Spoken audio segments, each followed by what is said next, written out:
El FMI aprendió a zarasear, por el licenciado Guillermo Moreno, el licenciado Pablo Chaliú, el licenciado Walter Romero y la colaboración de Roberto Nuech. En diversas ocasiones, en los últimos años, se desarrolló la temática referida a la tortuosa relación de los sucesivos gobiernos con el organismo multilateral de crédito. Con ese marco, en negociaciones con el fondo Ser o No Ser, historiamos sobre sus orígenes.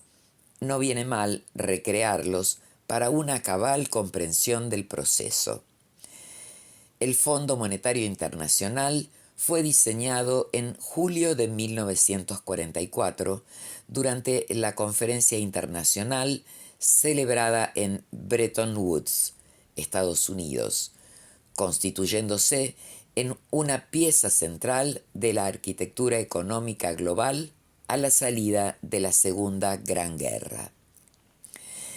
Tiene la facultad de emitir moneda, derechos especiales de giro, de aceptación obligatoria para los 190 países que lo integran. Su propósito fundacional consistió en fomentar la cooperación monetaria internacional, facilitar la expansión y el crecimiento equilibrado del comercio, procurar la estabilidad cambiaria entre sus miembros, coadyuvar a establecer un sistema multilateral de pagos y facilitar recursos financieros a los países miembros que experimentan desequilibrios en sus balanzas de pagos. Si estos últimos son circunstanciales, la asistencia de Marras reúne las características de un crédito stand-by, mientras que, si contrariamente son estructurales, su formato es de acuerdo de facilidades extendidas. En su momento, la coalición Cambiemos que gobernaba la Argentina en junio de 2018, bajo estos supuestos, solicitó y obtuvo un financiamiento ad hoc. El contrato original se firmó por un monto cercano a los 45.000 millones de dólares. A solo 4 meses, en octubre, se firmó una adenda donde se amplió la asistencia en 12.000 millones de dólares. Al respecto se dijo en el domo del FMI que ese acuerdo no apuntaba a reconstruir e integrar el aparato productivo doméstico, sino que lo que verdaderamente se deducía de él es que al ser insostenible la política económica y ante el irremediable final, apostaba a transformar la explosión en implosión como un domo invisible que intenta contener las ondas expansivas del colapso de la economía nacional dentro de nuestras fronteras. Ese era el objetivo subyacente y a su vez cumplir con el rol de la prestamista de última instancia, permitiendo que con su empréstito se cumplieran las obligaciones con los inversores institucionales de cartera. Entra el fondo, salen los fondos. Era la consigna en ese momento, esgrimida y valorada por la inteligencia profesional que abrevaba en aquella administración. Cambió el gobierno, pero con la asunción en diciembre de 2019 de la administración del Frente de Todos, restando remitir aproximadamente 12.000 millones de dólares, se inició una nueva relación y se solicitó al directorio del FMI que se dieran por cumplidos, habiendo alcanzado los 44.500 millones de dólares, los desembolsos, resignando los fondos pendientes. El ministro de Economía designado, con una impronta procrastinante, renegoció la deuda externa recibida. En este marco, y ya iniciada la post-pandemia, en Del FMI viene lo que al FMI va, parte 1, y complementariamente en su parte 2, se expuso el núcleo duro del proceso en marcha para alcanzar un nuevo crédito de más largo plazo con el organismo multilateral. Se constató allí que ese diseño se encuadraba en la aparente dicotomía entre el campo y la ciudad, sin resolverla en una síntesis, sino a través de una de las partes.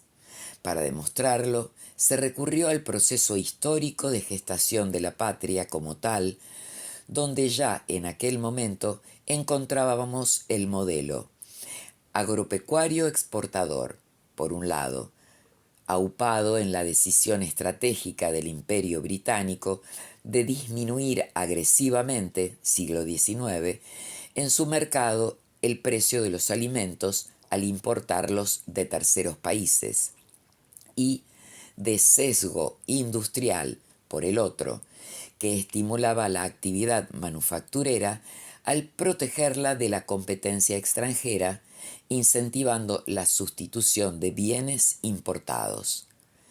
Asimismo, se señaló la particularidad de la expansión de la frontera de producción argentina, que facilitó, al incorporar tierras de menor productividad, incrementando los costos primos y aumentando el precio de venta de los bienes producidos, contrario sensu a lo ocurrido en Estados Unidos con la conquista del oeste, la emergencia de un nuevo actor, el terrateniente de la pampa húmeda, que obtiene rentas extraordinarias generadas en el mercado, independientes del trabajo humano, a partir del arrendamiento de su propiedad. Este, con una tasa de acumulación de capital que deviene de ese modo de explotación del recurso tierra, que se asemeja al del señor feudal pero sin incurrir en sus costos, generó un símil de la enfermedad holandesa, que minimizó la rentabilidad del sector industrial, dificultando su consolidación y expansión, y obligó a cobijarlo bajo el manto protector de las políticas públicas. Llegado a este punto, el diseño macroeconómico, sin sesgo manufacturero, del contrato de mutuo con el FMI, explicitado por la administración del Frente de Todos, implicaba renunciar al sueño de un país integrado e industrial. Las gestiones, tanto del primer como del tercer ministro de Economía del gobierno de Marras, no modificaron esta problemática de fondo, y hoy la nueva administración de La Libertad Avanza, ante los incumplimientos contractuales con el FMI, debe encarar necesariamente un nuevo formato. Ahora bien, inició la tarea anunciando un acuerdo que no es tal. El miércoles 10 de enero de 2024 se anunciaron las pretendidas características del entendimiento en cuestión. Tal cual menciona el comunicado dado a conocer a la opinión pública, se trata de conclusiones preliminares con opiniones de tipo personal que servirán de base para la preparación del informe que, sujeto a la aprobación de la gerencia, se presentará para su rechazo o aprobación al directorio de la institución. Allí, entre otros, se destacan los siguientes acápites. Las autoridades están recabando apoyo social y político para su plan de estabilización, que se centra en el establecimiento de un ancla fiscal fuerte y creíble. El camino trazado es difícil, ya que las condiciones empeorarán antes de mejorar. Al presente, el Banco Central de la República Argentina recompuso reservas por más de 3.600 millones de dólares. La eliminación de los controles de precios heredados, más la corrección del desajuste de tipo de cambio, tendrán un impacto inflacionario y profundizarán la contracción de la actividad que ya está en marcha.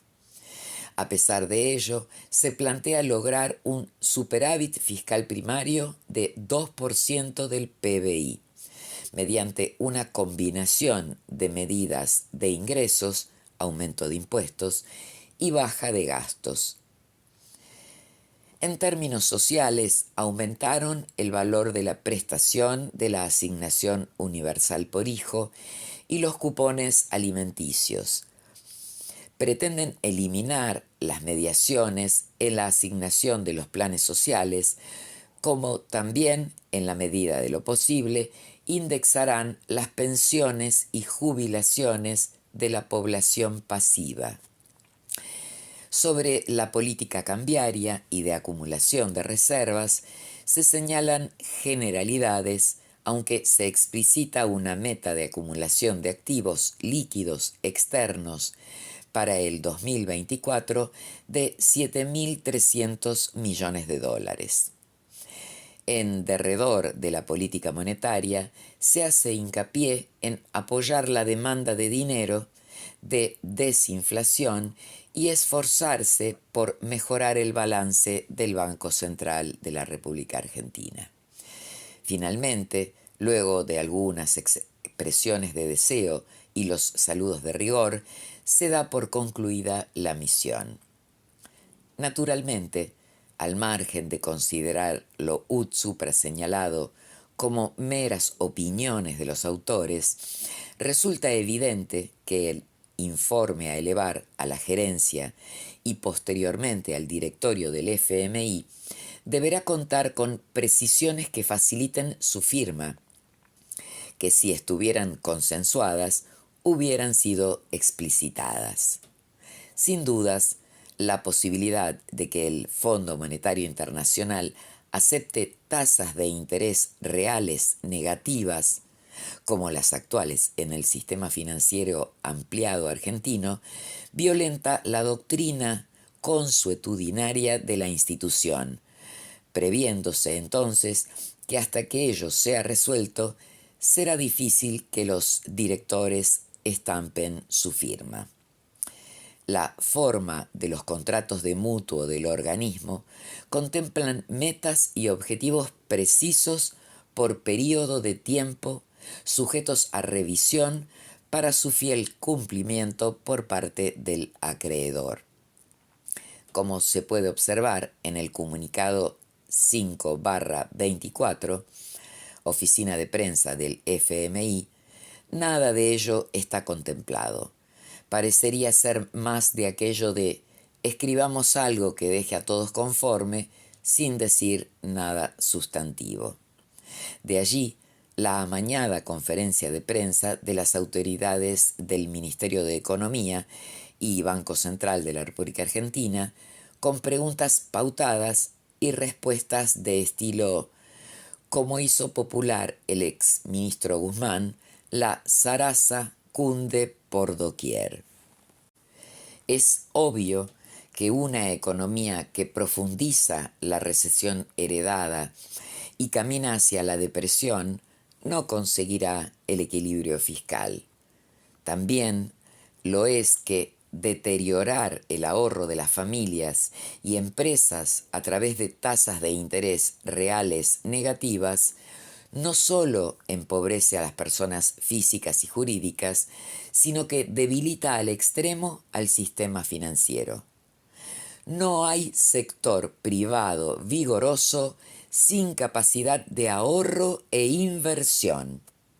Por eso, como ya se señaló, la revolución anarcocapitalista es no nata. Es hora de reflexionar sobre el día después.